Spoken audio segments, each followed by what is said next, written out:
इस कहानी के अंदर भूत प्रेत पिशाच से भी ऊपर एक ऐसी बला का जिक्र किया गया है जिसे शायद से आप हर किसी ने कभी ना कभी अपनी जिंदगी में छुआ है, देखा है। इस कहानी को बहुत ज्यादा दबा दिया गया था, वो भी आपको पता चलेगा क्यों आगे जाके, तो अंत तक बने रहिएगा। लेकिन अब ये वीडियो शुरू करने से पहले ऐसे ही और horror, mysterious and historical videos देखने के लिए सब्सक्राइब कर दीजिए इस चैनल को। अब ये कहानी शुरू होती है साल 1990 में। सोनीपत और पानीपत के बीच में एक फार्म हाउस था और इस फार्म हाउस को ओन करता था राघव मलिक। ये जो इलाका था ये हरियाणा के आसपास का था और जो राघव था वो एक बहुत ही ज्यादा रिनाउंड बिजनेसमैन था। बहुत अच्छा खासा उसने पैसा छाप के बैठा था, ऐसा आदमी था वो, और उसके पास करोड़ों की प्रॉपर्टीज थी। और ये जो राघव था वो हरियाणा में नहीं रहता था, वो दिल्ली में रहा करता था अपनी धर्मपत्नी मोहिनी के साथ। राघव कभी कभार ही आया करता था, सिर्फ वेकेशन के टाइम पे यहाँ पे इस फार्म हाउस के अंदर। तो उसने सोचा कि अभी चलो फार्म हाउस ले लिया है तो फिर मुझे कोई ना कोई केयरटेकर तो रखना पड़ेगा। तो उसने केयरटेकर उस फार्म हाउस को बनाते ही रख दिया था। उसका नाम था राजू। 10 साल से राजू इस फार्म हाउस की देखभाल कर रहा था। बहुत ही ज्यादा वफादार आदमी था। उसको कभी भी कोई शक नहीं हुआ राजू के ऊपर, क्योंकि राजू था ही बहुत अच्छा इंसान। राजू जब 20 साल की उम्र का था तब से लेके अभी वो 30 का हो गया है और स्टिल वो यहाँ पे केयरटेकर का जॉब कर रहा है। जो भी उसको चाहिए रहता था कभी भी वो बस एक कॉल करता था राघव को और राघव उस चीज को उसके फार्म हाउस में पहुंचा दिया करता था। अभी कुछ 1-2 साल में राघव कुछ हर हफ्ते आने लग गया था यहाँ पे विजिट करने के लिए, क्योंकि राघव को अभी कुछ वेकेशन टाइम चाहिए था अपनी जिंदगी में। तो वो हर वीक वो इस फार्म हाउस में आया करता था। एक बार की बात है जब राघव ने राजू को कॉल किया और कहा कि बिजली विभाग की मेरे पास एक चिट्ठी आई है। इसके ऊपर लिखा हुआ है कि हर रात को 9 बजे से लेकर 3 बजे तक बिजली की कटौती होने वाली है और फुल शटडाउन होने वाला है इस चीज का। तो फिर कुछ भी बिजली आने का कोई भी संभावना ही नहीं है यहाँ पे। तो बिजली विभाग ने ये सलाह दी है कि जो भी फ्लैश लाइट हो सकते हैं या फिर कोई भी कंदील हो सकता है, लैंप हो सकता है, वो सबका आपको इस्तेमाल करना चाहिए। लेकिन मालिक यहाँ पे तो कुछ भी ऐसा है ही नहीं। कहाँ पे जाके मैं खरीदूंगा ये सब? और वैसे भी मुझे कभी ये सब चीजों की जरूरत ही नहीं पड़ी। 10 साल में कभी यहाँ पे कोई भी बिजली का हमें प्रॉब्लम नहीं हुआ है। फिर राघव कहता है कि चलो ये सारी बातें ठीक है, लेकिन तुम अपना बचाव तो करो कम से कम। एक काम करो, पिछले हफ्ते मैंने तुम्हें कुछ पैसे भेजे थे, उन पैसों का इस्तेमाल करके शहर जाओ और जाके कुछ ये सारी जो भी चीजें हैं वो तुम खरीद के आ जाओ। राजू ने कहा ठीक है मालिक, मैं लेके आता हूं। राजू पैसे लेकर शहर जा चुका था और सूरज ढलने को था। राजू अभी तक सिर्फ सामान ही खरीद रहा था। अब ये राघव भी बहुत ज्यादा वेट कर रहा था कि इसका कोई भी अपडेट नहीं आया, मुझे इसने कॉल नहीं किया। अभी तो काफी टाइम हो गया है। फिर इसने खुद सामने से कॉल किया कि राजू ले लिया सारे सामान, कुछ बचा तो नहीं। फिर राजू कहते हैं मालिक नहीं, एक काम कीजिए, आप आ सकते हो क्या यहाँ पे? फिर राघव ने बोला कि क्यों, ऐसा क्या हो गया, सामान नहीं मिला क्या तुझे? फिर राजू कहता है नहीं, मुझे बहुत ज्यादा घबराहट हो रही है, यहाँ पे कुछ भी सही नहीं है, यहाँ पे मेरे साथ कुछ भी सही नहीं हो रहा है, पता नहीं मेरे साथ यहाँ पे क्या क्या हो रहा है। मेरी सांस बहुत ज्यादा फूल रही है और मुझे ऐसा लग रहा है कि मेरी मौत मेरे सामने खड़ी है। राघव ने कहा कि देख भाई, मैं वैसे भी 2 दिन में आने ही वाला था, लेकिन अभी ये सारी चीजें हो रही हैं और मैं भी इस समय दिल्ली में भी नहीं हूँ, मुंबई में हूँ यहाँ पे। जल्दी से जल्दी मैं अपनी फ्लाइट टिकट्स बुक करने की कोशिश करता हूँ और कल शायद मैं जितना जल्दी हो सके दिल्ली से निकलता हूँ फार्म हाउस के लिए। लेकिन तब तक के लिए मैं राजू तुझे यही बोलूंगा, तू अगर अंदर सेफ फील कर सकता है तो अंदर रह, अगर तू बाहर आ सकता है तो बाहर आ जा। ये सब कुछ मैं तेरे हवाले छोड़ता हूँ, मैं तुझे मिलता हूँ कल। अब जैसे ही राघव दिल्ली पहुंचा, वहां से उसने अपनी कार ड्राइव करके फार्म हाउस तक आया। जैसे ही वो फार्म हाउस के बाहर आया ना, उसको एक चीज बहुत अच्छे से पता चल गई थी कि यहाँ पे कुछ तो चीजें गलत है। पहले जब वो आया करता था यहाँ पे गाने की आवाजें आया करती थी, राजू हमेशा गाने सुना करता था, गेट के पास आता था इसका स्वागत करने के लिए। लेकिन आज हर एक चीज यहां से मिसिंग थी। उसको सबसे ज्यादा ताज्जुब की बात तो ये लग रही थी कि राजू नहीं आया यहां स्वागत करने के लिए। 10 साल में कभी ऐसा नहीं हुआ कि राजू उसको गेट के अलावा कहीं और पे मिला हो। जब राघव गेट के अंदर गया, अपनी गाड़ी को उस फार्म हाउस के सामने रोक दिया, अंदर गया घर के, देखा तो अंदर राजू नहीं है। इधर उधर ढूंढ रहा है, नहीं है। खेत के पास नजर घुमाया, कहीं वो खेती तो नहीं कर रहा, वहां पे भी नहीं है। उसने सोचा कि ये गया कहां पे। शाम की कुछ 5:30 ही बज रहे हैं, गया किधर ये। फिर उसकी नजर गई तबेले के पास, वहां पर पंखा चल रहा था। वो भागते हुए उधर गया। उसने देखा उधर भी कोई है नहीं, बस जो भैंस हैं वही वहां पर खड़े हैं। सब कुछ एकदम शांत जैसा लग रहा था। ये जो शांति है ना, वो भी उसको बहुत चुभ रही थी अभी, क्योंकि उसकी अचानक से नजर गई कोने में और वहां पर देखा, वहां पर राजू सहम कर कांपते हुए बैठा था। राघव ने जैसे ही राजू को देखा, उसके कंधे के ऊपर उसने हाथ रखा। राजू ने जैसे ही ऊपर देखा, राजू ने कहा, मालिक आप डर नहीं रहे हो? राघव ने कहा, डर? लेकिन किससे?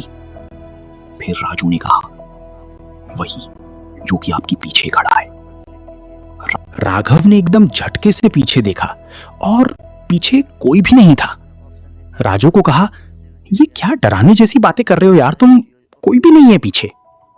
फिर राजू ने कहा, शायद आप नहीं देख सकते हो मालिक, मैं देख सकता हूं, वो आपके पीछे ही है। फिर राघव ने बोला, शायद उसको बहुत गहरा सदमा लगा है। बाजू में एक स्टील का ग्लास पड़ा हुआ था, उससे उसने पानी लिया एंड राजू को दिया और अब उसको कहा, अब इत्मीनान से बता मुझे कि यहां पे हुआ क्या है। राजू ने अभी पहला घूंट पिया पानी का, फिर कहा कि मालिक ये कल शाम की बात है, जब मैं सारा सामान लेके फार्म हाउस पे वापस लौट रहा था। दिन ढल चुका था और थोड़ी बहुत रोशनी के सहारे में चल तो रहा था, बिकॉज उस वक्त जो भी मैंने फ्लैश लाइट या फिर इमरजेंसी लाइट लिए थे, कुछ भी चार्ज नहीं था।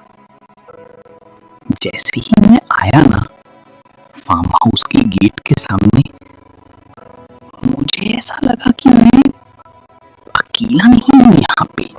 पूरा रास्ता सुनसान था, कोई गाड़ियां भी नहीं चल रही थी उस समय। बस सिर्फ मैं अकेला था और मेरे हाथ में कुछ सामान। फिर भी पता नहीं ऐसा क्यों लग रहा था कि कोई और भी है मेरे साथ। ये सब कुछ छोड़ के मैंने गेट का लॉक खोला और जैसे ही मैंने दरवाजे के अंदर कदम रखा, मुझे ऐसा लगा मैंने अकेले में कदम नहीं रखा, एक और शख्स आया है मेरे साथ। पता नहीं, मैं उसको बयान नहीं कर सकता हूं आपके सामने, लेकिन ये सारी चीजें हो रही थी। अब ये कुछ वक्त बीत गया, मैंने सारी इमरजेंसी लाइट स्टार्स भी लगा दिए थे एंड उसके बाद मैं खाना बना रहा था। खाना बनाने के बाद मुझे कुछ कुछ पल ऐसा लग रहा था जैसे कि घर की इर्द गिर्द कोई तो घूम रहा है। फिर भी मुझे ऐसा लग रहा था कौन होगा, इतनी सारी फेंसेस वगैरह टाप के तो कोई आ नहीं सकता। सोचा चलो ठीक है। फिर खाना बन गया, मैं आके डाइनिंग टेबल पे बैठ गया। फिर अचानक से मैंने देखा कि खिड़की की उस तरफ से कोई तो मुझे झांक कर देख रहा है, हंस रहा है देखकर। मुझे लगा पता नहीं ये इंसान कौन है। मैं थोड़ा ध्यान से देखने की कोशिश किया, फिर देखा तो वो वहां पे नहीं था।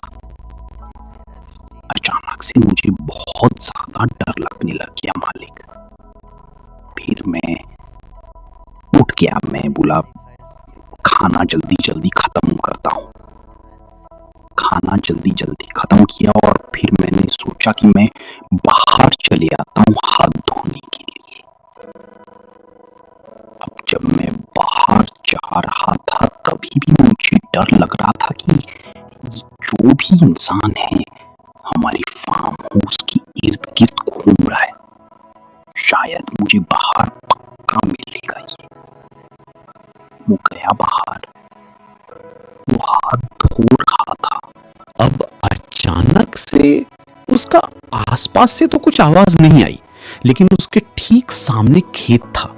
उसको ऐसा लगा अंदर कोई तो मंडरा रहा है, कोई तो भटक रहा है उसके अंदर। खेत के अंदर इतने रात में कोई इंसान भटकना नामुमकिन है। अंदर से कुछ आवाजें भी आ रही थी मुझे मालिक, और जैसे ही मैं खेत का लाइट ऑन करने गया वैसे ही पूरे फार्म हाउस की लाइट चली गई। फिर मुझे याद आया कि आपने मुझे बताया था कि बिजली विभाग से एक चिट्ठी आई है। रात के 9 बजे से लेकर 3 बजे के बीच में कोई भी बिजली नहीं होने वाली थी। उस वक्त मैं बहुत ज्यादा डर चुका था, लेकिन फिर भी मैं भागते हुए सारी इमरजेंसी लाइट्स के पास गया और मैं सोचा कि सारे चार्ज थे, इसको ऑन कैसे करते हैं। और जैसे ही एक मैंने ऑन किया, उस रोशनी से मैंने देखा कि मेरे बगल में ही कोई तो लंबी सी औरत खड़ी है जिसका सर नहीं था। बहुत खतरनाक था वो मंजर। उस समय मैंने सारी चीजें वहीं पर छोड़कर एक इमरजेंसी लाइट मेरे हाथ में लिए वहां से भागा और यहां पर तबेले में आके बैठा हूं। और कल रात से मैं यहीं पे बैठा हूं। ये सब बातें सुनने के बाद राघव बहुत ज्यादा चौंक चुका था। उसने सोचा कि ये सारी चीजें यहाँ पे कैसे हो सकती हैं? बिल्कुल इम्पॉसिबल है ये सारी चीजें यहाँ पे होना। लेकिन राजू ने कहा, लेकिन हुआ है ये सारी चीजें मेरे साथ, मैं मजाक थोड़ी करूंगा। पूरी रात गुजारा हूं मैं यहाँ पे इस तबेले में उसी खौफ की वजह से। राघव ने कहा, सालों साल बीत गए मुझे भी यहाँ, और तुझे भी यहाँ पे 10 साल हो गए। कैसी बातें कर रहा है? नादानी मत कर, ये सारी चीजें यहाँ पे ऐसी हो ही नहीं सकती। और अभी चल, अब चुपचाप से घर के अंदर आ जा तू आज सोने के लिए। कहीं पर बार बार मंडराने की जरूरत नहीं, आजा अंदर। राजू कहता है, नहीं मालिक, मुझे पता है रात को मैंने क्या चीज देखा है, और आप भी वो चीज देखोगे आज रात को। आपको पता नहीं है यहाँ पे क्या चीज है? फिर राघव ने बोला कि चल ठीक है, तू यहीं पे रह, जो भी है मुझे खाना वाना पहले दे दे, मैं जाके सो रहा हूं, बहुत थक गया हूं मैं। ठीक है मालिक, मैं नहीं आऊंगा, मैं आपको खाना पका के भेज देता हूं वहां पे। राघव चला गया अंदर। अंदर जाने के बाद उसने अपने कपड़े वपड़े चेंज किए, गया नहाने के लिए।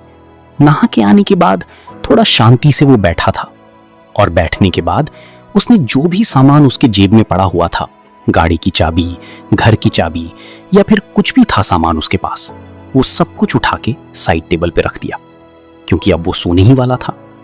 अब जैसे ही वो बस सोने ही जा रहा था, जो ब्लैंकेट था, कंबल, वो ओढ़ने ही वाला था, तभी फार्म हाउस का दरवाजा खुलने की आवाज आई। उसको लगा चलो ठीक है, राजू होगा, मन बदल दिया होगा। और उसी समय एक कांच की चीज टूटने की भी आवाज आई। राघव डर गया। राघव छोटी छोटी बातों से डर जाया करता था। राघव पहले से ही दिल की बीमारी का मरीज था। उसको पहले एक बार दिल का दौरा भी पड़ चुका है, जिससे वो बस मरते मरते बचा था। अब राघव हिम्मत करके उसके बेडरूम से बाहर उसने कदम रखा।